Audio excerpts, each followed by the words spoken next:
ఈ రాత్రి వేళ మీ హృదయము ఏ భారముతో కొట్టుకుంటుంది? పగలంతా కష్టపడి అలసిపోయి రాత్రి మంచంపై వాలినప్పుడు నా జీవితము ఎటు వెళుతుంది? నన్ను నడిపించే నాథుడెవరు? అనే ప్రశ్న మిమ్మల్ని వేధిస్తుందా? అయితే ఒక్కసారి ఆలోచించండి. మనము నివసిస్తున్న ఈ లోకంలో ఎన్నో దేశాలు, ఎన్నో సరిహద్దులు, ఎందరో రాజులు మారిపోతున్నారు. కానీ ఎన్నటికీ అంతము లేని ఒక రాజ్యము ఉందంటే మీరు నమ్ముతారా? యేసు ప్రభు మనకు నేర్పించిన పరలోక ప్రార్థనలో నీ రాజ్యము వచ్చునుగాక అని మనము ప్రతిరోజు ప్రార్థిస్తున్నాం.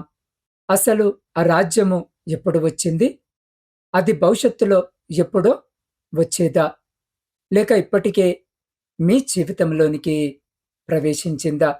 మీ హృదయపు తలుపుల వెనుక ఒక గొప్ప రహస్యము దాగి ఉంది. దేవుడు ఆలస్యము చేస్తాడు కాని ఎన్నడూ విస్మరించడు.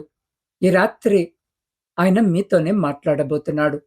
చివరి వరకు ఈ ఆత్మీయ ప్రయాణంలో నాతో కలిసి ముందుకు సాగండి. మీ అంతరంగంలో ఒక అద్భుతమైన మార్పును మీరే చూస్తారు. పరిశుద్ధుడవైన మా తండ్రి, కృపగల మా రాజా, మీ మహోన్నతమైన నామమును బట్టి స్తుతులు, స్తోత్రాలు, వందనాలు. దేవా, ఈ రాత్రివేళ నీ పాద సన్నిధికి చేరిన నీ బిడ్డలందరినీ నీ హస్తాలకు అప్పగిస్తున్నాం. దేవా, రోజంతా పడిన కష్టాలు, కన్నీళ్లు, ఆందోళనలన్నిటినీ నీ సిలువ చెంత పెడుతున్నాం. అయ్యా, ఈ సందేశము ద్వారా నీ స్వరమును మేము వినేలా మా హృదయాలను సిద్ధపరచండి. తండ్రి, రాత్రి నీ ఆత్మతో మమ్మల్ని నింపి నీ అద్భుతమైన శాంతిని మాకు అనుగ్రహించమని యేసు క్రీస్తు అతి పరిశుద్ధ నామములో వేడుకుంటున్నాము మా పరమ తండ్రి. ఆమెన్. ప్రియ సహోదరి, సహోదరులారా, మనం బైబిల్ చరిత్రను ఒకసారి గమనిస్తే యేసు క్రీస్తు ఈ భూమిపైకి రాకముందు ఇశ్రాయేలు ప్రజలు రోమా సామ్రాజ్యం యొక్క కఠినమైన బానిసత్వంలో ఉండేవారు. వారు ఒక గొప్ప రాజు కోసము, తమను విడిపించే మెస్సియా కోసము కన్నీళ్లతో ఎదురుచూస్తున్నారు. ఆ సమయంలో యోహాను సువార్త, మత్తయి సువార్తలలో ఒక సింహనాదము వినిపించింది. యేసు తన పరిచర్యను ప్రారంభించినప్పుడు ఆయన ప్రకటించిన మొదటి సందేశము ఏమిటో తెలుసా? మత్తయి సువార్త 4వ అధ్యాయము 17వ వచనములో ఇలా వ్రాయబడి ఉంది: మనస్సు మార్చుకొనుడి, పరలోక రాజ్యము సమీపించి ఉన్నది అని. గమనించండి, యేసు మొదట వచ్చి మీకు అద్భుతాలు చేస్తాను, మీకు సంపదలు ఇస్తాను అని చెప్పలేదు. ఆయన చెప్పిన మొదటి మాట, దేవుని రాజ్యము, రాజు వచ్చేశాడు కాబట్టి మీ హృదయాలను సిద్ధము చేసుకోండి అని ఆనాటి సమాజానికి, రోమా సామ్రాజ్యపు అణిచివేతలో ఉన్న పేద ప్రజలకు ఆయన ఒక నూతన నిరీక్షణను అందించారు. ప్రియులారా, ఈ రోజుల్లో మనము రాజ్యము అనగానే పెద్ద పెద్ద కోటలు, కత్తులు, సైన్యాలు, భౌగోళిక సరిహద్దులు అనుకుంటాము. కానీ యేసు ప్రకటించిన రాజ్యము అటువంటిది కాదు. లూకాసు వార్త 17వ అధ్యాయము 20 మరియు 21వ వచనాలలో శాస్త్రులు, పరిసయ్యులు యేసును ఒక ప్రశ్న అడిగారు, దేవుని రాజ్యము ఎప్పుడు వస్తుంది అని. అప్పుడు యేసు వారికిచ్చిన సమాధానము అద్భుతమైనది. దేవుని రాజ్యము కంటికి కనిపించినట్లు రాదు. ఇదిగో దేవుని రాజ్యము మీ మధ్యనే ఉన్నది. బైబిల్ గ్రంథాన్ని లోతుగా అధ్యయనము చేస్తే ఇక్కడ ఒక గొప్ప ఆత్మీయ సత్యము దాగి ఉంది. దానినే దైవజనులు ఇప్పటికే కానింకా సంపూర్ణమవ్వలేదు అని పిలుస్తారు. అంటే యేసుక్రీస్తు మొదటిసారి ఈ భూమిపైకి వచ్చినప్పుడే దేవుని రాజ్యము మన హృదయాలలో, మన మధ్యన ప్రారంభమైపోయింది. కాని ఆయన రెండవసారి మహిమతో తిరిగి వచ్చినప్పుడు ఆ రాజ్యము ఈ విశ్వమంతటా సంపూర్ణముగా స్థాపించబడుతుంది. ఒక చిన్న విత్తనాన్ని భూమిలో నాటిన రోజునే చెట్టు పుడుతుంది. కానీ అది పెరిగి పెద్దదై మధురమైన ఫలాలు ఇవ్వడానికి సమయము పడుతుంది. అలాగే యేసు శిలువపై తన రక్తాన్ని చిందించినప్పుడు దేవుని రాజ్య స్థాపన జరిగింది. ఆయన మళ్ళీ వచ్చినప్పుడు ఆ రాజ్యము సంపూర్ణ ప్రత్యక్షతను పొందుకుంటుంది. యేసు ఎక్కడికి వెళ్ళినా అక్కడ అద్భుతాలు జరిగాయి. కుంటివారు నడిచారు, గుడ్డివారికి చూపు వచ్చింది. దుష్టాత్మలు పారిపోయాయి, పాపులకు క్షమాపణ దొరికింది. ఎందుకు? ఎందుకంటే రాజు అక్కడ ఉన్నాడు. రాజు ఎక్కడ ఉంటే రాజ్యము అక్కడ ఉంటుంది. ఈ రాత్రి మీ జీవితంలో కూడా యేసు మీ హృదయంలో రాజుగా కూర్చుంటే మీలో ఉన్న భయము పారిపోతుంది. మీ కన్నీళ్లు ఆనందముగా మారుతాయి. అందుకే యేసు తదుపరి మాటను నేర్పించారు. నీ చిత్తము పరలోకమందు నెరవేరినట్లు భూమి మీదను నెరవేరునుగాక. దేవుని రాజ్యము ఎక్కడైతే ఉంటుందో అక్కడ రాజు చిత్తమే జరగాలి. పరలోకములో దేవదూతలు దేవుని ఆజ్ఞను వినగానే క్షణమాత్రములో లోబడతారు. అక్కడ ఎలాంటి ఆలస్యం ఉండదు, ఎలాంటి తిరుగుబాటు ఉండదు. యేసు మనకు నేర్పించేది ఏమిటంటే పరలోకములో ఉన్నటువంటి ఆ సంపూర్ణ విధేయత మన జీవితంలో ఈ భూమిపై కూడా నెరవేరాలి. ప్రియులారా, ఈ ప్రార్థనను యేసు కేవలము మాటలతో చెప్పి వదిలేయలేదు. ఆయన తన జీవితము ద్వారా జీవించి చూపించారు. శిలువ మరణానికి ముందు రోజు రాత్రి గెత్సెమనే తోటలో యేసు క్రీస్తు ప్రభు మోకరిల్లినప్పుడు ఆ శిలువ శరమ ఘోరమైన నొప్పి ఆయన కళ్ళ ముందు కదలాడుతున్నాయి. ఎంతటి వేదన అంటే ఆయన చెమట రక్తపు బిందువులుగా మారి భూమిపై పడుతుంది. ఆ సమయంలో యేసు దేవునికి ఒక ప్రార్థన చేశారు. లూకా సువార్త 22వ అధ్యాయము 42వ వచనములో, నా చిత్తము కాదు నీ చిత్తమే నెరవేరునుగాక అని ప్రార్థించారు. అది నిజమైన దేవుని రాజ్య స్వభావము. తన సొంత ఇష్టాన్ని తండ్రి పాదాల చెంత సమర్పించడమే పరలోక ప్రార్థన యొక్క జీవమున్న ఉదాహరణ. నా ప్రియ సహోదరి సహోదరులారా, కొన్నేళ్ల క్రితము జరిగిన ఒక నిజ జీవిత సంఘటనను మీకు జ్ఞాపకము చేస్తాను. ఒక నగరములో ఒక కుటుంబం ఉండేది. ఆ కుటుంబ పెద్ద హఠాత్తుగా ఒక వ్యాధి బారిన పడ్డాడు. వ్యాపారంలో నష్టాలు వచ్చాయి. అప్పుల వాళ్ళు వారి తలుపు తడుతున్నారు. పిల్లల చదువులు ఆగిపోయే పరిస్థితికి వచ్చింది. ఆ భార్య ప్రతిరోజు మోకరించి, ప్రభువా, నాకున్న అప్పులన్నీ ఇప్పుడే తీరిపోవాలి, నా భర్త ఆరోగ్యం ఇప్పుడే కుదుటపడాలి అని ఏడ్చేది. పరిస్థితులు బాగుపడకపోగా మరింత దిగజారిపోయాయి. ఒక రాత్రి వేళ ఆమె తీవ్రమైన నిరాశతో ఆత్మహత్య చేసుకోవాలనే ఆలోచనతో పరిశుద్ధ లేఖన భాగమును తెరిచింది. అప్పుడు ఆమెకు గెత్సెమనే తోటలో యేసు చేసిన ప్రార్థన కనిపించింది. నా చిత్తము కాదు నీ చిత్తమే నెరవేరునుగాక అని. ఆ మాట ఆమె హృదయాన్ని బలముగా తాకింది. ఆమె కన్నీళ్లతో మోకరిల్లి, దేవా, ఇప్పటి వరకు నా స్వంత ప్రణాళికల కోసము నిన్ను వాడుకోవాలని చూశాను. కాని ఈ రాత్రి నా జీవితాన్ని, నా కుటుంబాన్ని నీ చేతుల్లో పెడుతున్నాను. నీ చిత్తమే నా జీవితంలో నెరవేరనివ్వు అని తనకు తాను కుటుంబముతో సహా దేవుని పాద సన్నిధిలో సమర్పించుకుంది. అద్భుతము ఏమిటంటే ఆమె హృదయములో ఒక చెప్పనశక్యము కాని శాంతి ప్రవేశించింది. కొద్ది రోజుల్లోనే దేవుడు ఊహించని మార్గాలను తెరిచాడు. ఒక స్నేహితుని ద్వారా వ్యాపారానికి సహాయం అందింది. భర్త ఆరోగ్యము కుదుటపడింది. ఈరోజు మీ కన్నీళ్లు రేపటి సాక్ష్యముగా మారవచ్చు అనడానికి ఆ కుటుంబమే ఒక సజీవ సాక్ష్యము.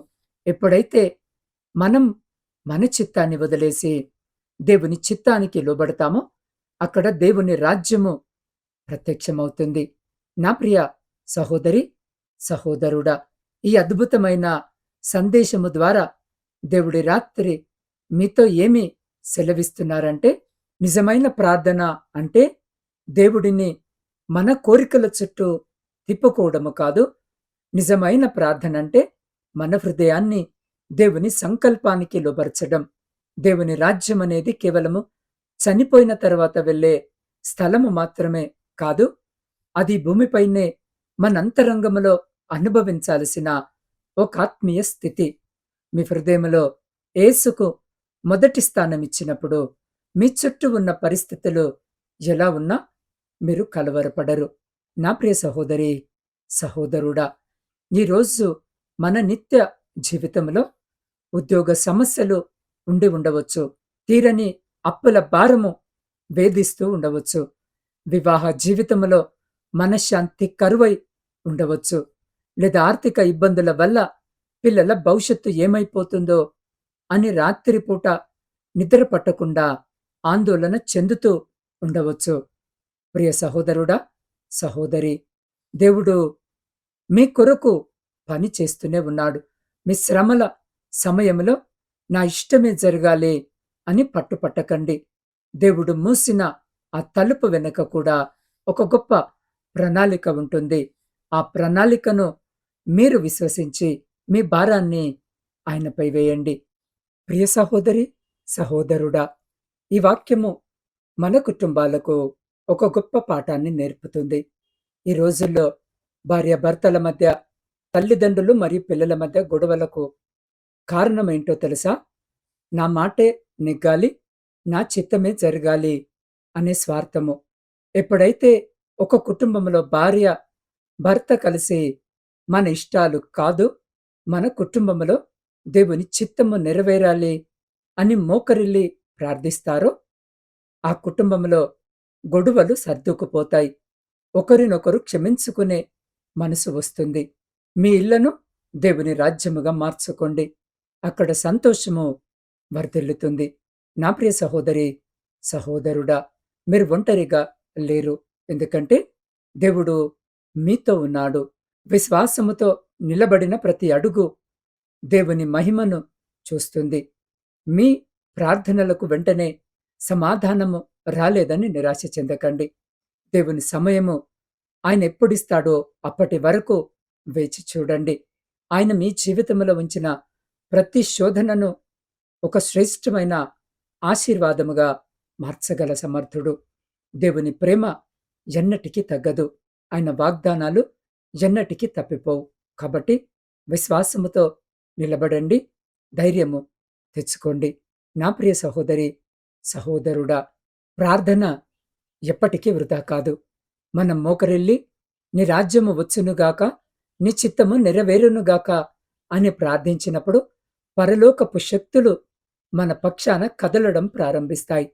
ప్రార్థన అనేది మన బలహీనతను దేవుని బలముతో ముడిపెట్టే ఒక పవిత్రమైన సాధనం. నిశ్శబ్దంగా ఉన్న ఆకాశము వెనుక దేవుడు మీకోసము ఒక అద్భుతమైన కార్యాన్ని సిద్ధము చేస్తున్నాడని మర్చిపోకండి. ఈ సందేశం యొక్క సారాంశము ఒకటే. సొంత చిత్తాన్ని విడిచిపెట్టి దేవుని చిత్తానికి లోబడినప్పుడే మనిషి జీవితంలో దేవుని రాజ్యము మరి ఆయన శాంతి స్థాపించబడతాయి. నా ప్రియ సహోదరి, సహోదరుడా, ఈ రాత్రి వేళ మీ కళ్ళలోని కన్నీళ్లను తుడుచుకోండి. మీ హృదయ భారాలన్నింటినీ ఆయన శిలువ చెంత అప్పగించండి. ఆయన మీ హృదయములో రాజుగా ఏలడానికి సిద్ధముగా ఉన్నాడు. మీ జీవిత నావను ఆయన చేతుల్లో పెడితే ఎంతటి పెద్ద తుఫానైనా సద్దుమణగక తప్పదు. ఈ రాత్రి దేవుని సన్నిధి మిమ్మల్ని ఆవరించి మీకు ప్రశాంతమైన నిద్రను, నూతన బలమును అనుగ్రహిస్తుంది. కాబట్టి ఈ సమయంలో ఈ వాక్యము వింటున్న మీరు ఏ చోట ఉన్నా, ఏ స్థితిలో ఉన్నా వీలైతే మోకరించి లేదా నిలబడి ఉండి మీ రెండు చేతులు ఆకాశము వైపుకెత్తి నాతో పాటు ఈ ప్రార్థనలో ఏకీభవించండి. పరిశుద్ధుడా, ప్రేమగల మా ప్రియ పరలోకపు పరమ తండ్రి, నీ అపారమైన ప్రేమను బట్టి నీకే కృతజ్ఞత వందనాలు. దేవా ఈ రాత్రి నీ వాక్యాన్ని విన్న ప్రతి బిడ్డను పేరు పేరున దీవించండి, ఆశీర్వదించండి నాయన. వారి కుటుంబాలలో, వారి హృదయాలలో నీ రాజ్యమును స్థాపించండి. వారి స్వంత చిత్తము కంటే నీ పరిశుద్ధ చిత్తానికి లోబడే వినయాన్ని వారికి దయచేయండి. ఎవరైతే తీవ్రమైన అనారోగ్యముతో బాధపడుతున్నారో వారికి నీ గాయపడిన హస్తాలతో స్వస్థతను అనుగ్రహించండి. అప్పుల బాధల్లో, ఆర్థిక ఇబ్బందుల్లో ఉన్న కుటుంబాలకు నూతన మార్గాలను చూపించండి. దేవా, ఉద్యోగాల కోసము, వివాహాల కోసము ఎదురు చూస్తున్న యవ్వన బిడ్డల జీవితాలలో నీ చిత్తానుసారమైన మేలులను దయచేయండి. నిరాశ, భయము, ఒంటరితనముతో ఏడుస్తున్న వారి కన్నీళ్లను తుడవండి. రేపటి దినము, రాబోయే పరీక్షల కొరకు, ప్రయాణాల కొరకు నీ తోడును అనుగ్రహించండి. మా దేశాన్ని, మా సంఘాలను నీ కృపలో భద్రపరచండి. ఈ రాత్రి నీ బిడ్డలకు ప్రశాంతమైన, నెమ్మదిగల నిద్రను ప్రసాదించమని మా రక్షకుడైన యేసు క్రీస్తు అతి పరిశుద్ధ నామములో ప్రార్థిస్తున్నాము పరమ తండ్రి. ఆమెన్. ప్రియులారా, యేసు ఎందుకు మాకు కావలసిన ఆహారం నేడు మాకు దయచేయము అని మాత్రమే చెప్పాడు. ఒక నెలకు కావలసినది అని ఎందుకు చెప్పలేదు? ఈ ప్రార్థన కేవలము భౌతిక ఆహారము గురించేనా, లేక జీవాహారమైన క్రీస్తు గురించిన లోతైన రహస్యాన్ని కూడా తెలియజేస్తుందా? నిర్గమకాండములోని మన్నా, యోహాను సువార్తలోని జీవాహారము మరియు మన దైనందిన విశ్వాస జీవితము మధ్య ఉన్న అద్భుతమైన సంబంధాన్ని తదుపరి ఎపిసోడ్లో కలిసి తెలుసుకుందాం. ప్రతిరోజు సాయంత్రము 7 గంటలకు ప్రసారమయ్యే ఈ సిరీస్లోని ఒక్క ఎపిసోడ్ను కూడా మిస్ కావద్దు. ప్రియులారా, ఈ ఆత్మీయ సందేశము మీ హృదయాన్ని తాకినట్టయితే తప్పకుండా ఈ వీడియోను లైక్ చేయండి, నా ఛానల్ని సబ్స్క్రైబ్ చేసుకోండి. మీ హృదయపూర్వకమైన ప్రార్థన అంగీకారాన్ని కామెంట్ రూపంలో ఆమెన్ అని రాసి తెలియజేయండి. మీకున్న ప్రత్యేకమైన ప్రార్థన అవసరాలను స్క్రీన్ మీద కనిపిస్తున్న నా వాట్సాప్ నంబర్కి తెలియజేసినట్టయితే నేను మీ కొరకు ప్రతిదినము ప్రార్థిస్తాను. ప్రియులారా, దేవుని ప్రేమను ఇతరులకు పంచడానికి కనీసం 3 స్నేహితులకు లేదా మీ కుటుంబ సభ్యులకు ఈ వీడియోను షేర్ చేయండి. లేదా మీ వాట్సాప్ స్టేటస్లో షేర్ చేసి దేవుని వాక్య పరిచర్యలో భాగస్వాములవ్వండి. దేవుడు మిమ్మల్ని, మీ కుటుంబాలను సమృద్ధిగా ఆశీర్వదించునుగాక.